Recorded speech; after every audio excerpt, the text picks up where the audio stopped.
What are some elements of a fantastic series opener? How about comedy?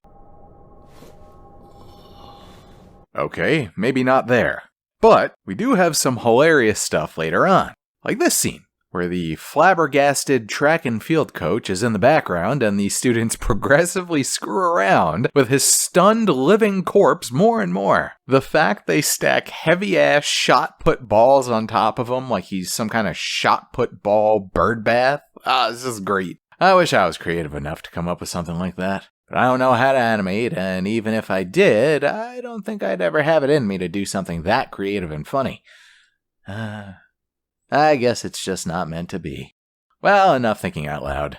Let's go through episode 1 of Jujutsu Kaisen to figure out why its opener was so gripping, entertaining, and excellent. 秘匿死刑が決定した。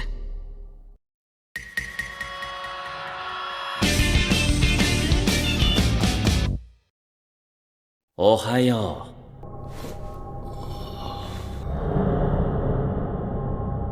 The opening shot is blurry, clearly meant to simulate the opening of someone's eyes. Conventional wisdom says never open your story with a character waking up, because it's boring and cliché.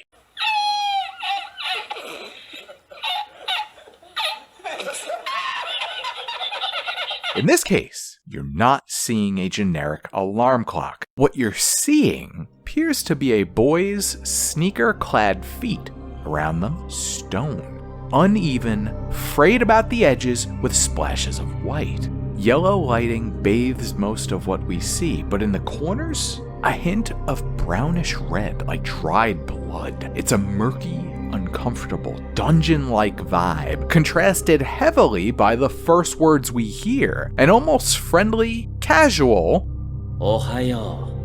What stands out here, even more so than the character in the middle of the shot, is his chin and the paper all over the walls. Again, paper splashed with hints of rust coloring gives us a feeling of a well-used torture chamber, and the boy in the center shot is bleeding around his jaw.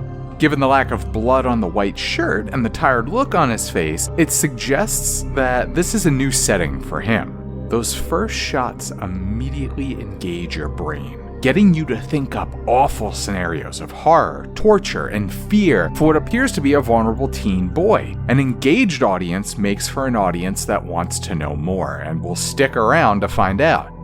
Stereotypical, vision-impaired, older, menacing Kakashi vibes going on right here. Even has white hair.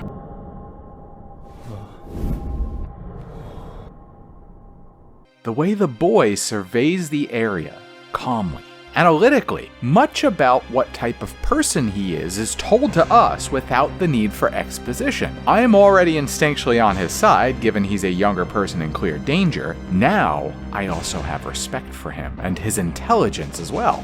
今の君はどっちなのかな? The question again plants all sorts of theories and notions into our head. Not only will most viewers wonder what this means, is it a split personality? Are they training him to be someone else, stripping away his former persona using various torture methods? But this also likely turns on a light bulb in your mind. The reason this boy is in this situation, whatever it is, has to do with this question of potential dual identities. Is he evil? Is that why he's so nonplussed and calm in this strange predicament? Well, some of that gets cleared up immediately. Jujutsu Kaisen で1年を担当してる。Jujutsu Fushuro. Senpai! Fantastic, layered writing. Extremely economical, and that's a term I'm going to use a lot, hopefully without overdoing it. What I mean by that is this. It's a small bit of exposition, but it pulls double or even triple duty as much more. Because again, it is going to prompt so many questions and curiosities in the viewer. Simple everyday questions like, why is an instructor at any type of school sitting in a torture dungeon chamber with a student? Senpai! Huh? This setup engages the audience's brain. It makes us ask questions and want to know more automatically. Not only is it a little bit of exposition, it is engagement. on multiple levels. The most important bit, to me, is this. 先輩あ We don't waste time expositing about this kid as a person. We see it. The first real emotion he expresses within seconds of seeing him isn't fear for himself, it's concern for others. And his action taken without thinking is to vault forward, eager to help no matter what may have happened. This is an active, kind-hearted kid in a very strange, perhaps dangerous predicament who I cannot help but already get behind. And his predicament somehow あ なんだよこれ just got stranger. 人の心配してる場合じゃないよ虎杖裕二 Love the fact that the instructor actually makes a note of his concern for others. What's with the creepy smile? Time to drop the bomb. 君の秘匿死刑が決定した If you're liking the breakdown so far, we've got more on the channel and more on the way, so make sure to like, sub, and comment. Be a part of the growing community and join the Discord too. Thanks, of course, to all the familiar faces who I'm lucky enough to see popping up every video. Back to the show. So how do you follow up that opener? Whatever it is, you are going to want to reinforce not only some of the qualities that were important enough to highlight in the opener, you also want to reinforce characteristics that drive the main character as a person going forward. 千尋 先輩 Hopefully, this characteristic that you decide to reinforce is going to be an entertaining or positive one because you want to get the audience to continue to root for your main hero. 全然折り返しないんですけどじいちゃんどうしてます Perfect. Goddamn perfect. We saw concern for others before. We are seeing it again. Altruism and kind-heartedness are great qualities to have in a protagonist. It opens the door for them to not only grow to achieve their own goals, ユージ、お前は強いから人を助けろ。手の届く範囲でいい。救える奴は救っとけ。